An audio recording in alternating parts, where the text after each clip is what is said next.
আসসালামু আলাইকুম, স্বাগতম আপনাদের সবাইকে। আজ আমরা এসেছি খুলনা শহরের অন্যতম ঐতিহাসিক ও জনপ্রিয় স্থান শহীদ হাদিস পার্কে। এই পার্কটি শুধু একটি বিনোদনের জায়গা নয়, বরং বাংলাদেশের ইতিহাস ও গণতন্ত্রের একটি গুরুত্বপূর্ণ স্মৃতি বিজড়িত স্থান। 1884 সালে এটি খুলনার মিউনিসিপাল পার্ক হিসাবে প্রতিষ্ঠিত হয়। পরবর্তীতে বিভিন্ন সময়ে এর নাম পরিবর্তন হয়ে বর্তমান শহীদ হাদিস পার্ক নামে পরিচিত। 1969 সালে গণঅভ্যুত্থানের শহীদ হওয়া ছাত্রনেতা শেখ হাদিসুর রহমানের স্মরণে পার্কটির নামকরণ করা হয়। মুক্তিযুদ্ধের আগে ও পরে এই পার্কের বহু গুরুত্বপূর্ণ রাজনৈতিক সভা, সাংস্কৃতিক অনুষ্ঠান এবং ঐতিহাস কর্মসূচি অনুষ্ঠিত হয়েছে। বর্তমানে পার্কটিতে রয়েছে সুন্দর লেক, সবুজ পরিবেশ, হাঁটার পথ, শহীদ মিনার, ফোয়ারা এবং বসার ব্যবস্থা। প্রতিদিন সকাল থেকে রাত পর্যন্ত এখানে অসংখ্য মানুষ হাঁটতে, সময় কাটাতে এবং পরিবার নিয়ে ঘুরতে আসেন। এমনকি বর্তমান বিশ্বকাপ নিয়েই মানুষের জল্পনা কল্পনার শেষ নাই।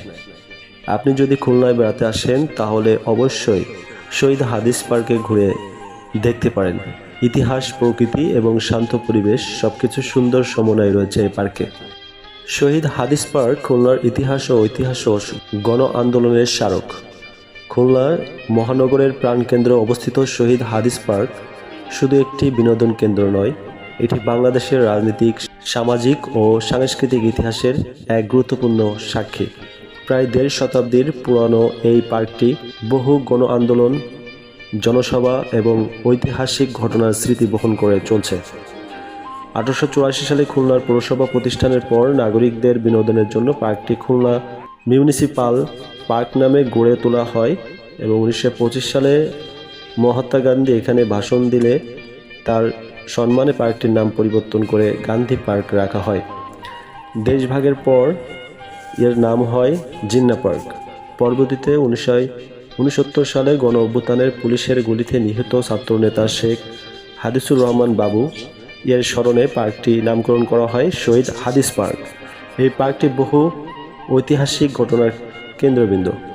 ভাষা আন্দোলন, গণ অভ্যুত্থান, মুক্তিযুদ্ধ পূর্ব রাজনৈতিক কর্মসূচি এবং স্বাধীনতা সংগ্রামের নানা গুরুত্বপূর্ণ আয়োজন এখানে অনুষ্ঠিত হয়েছে।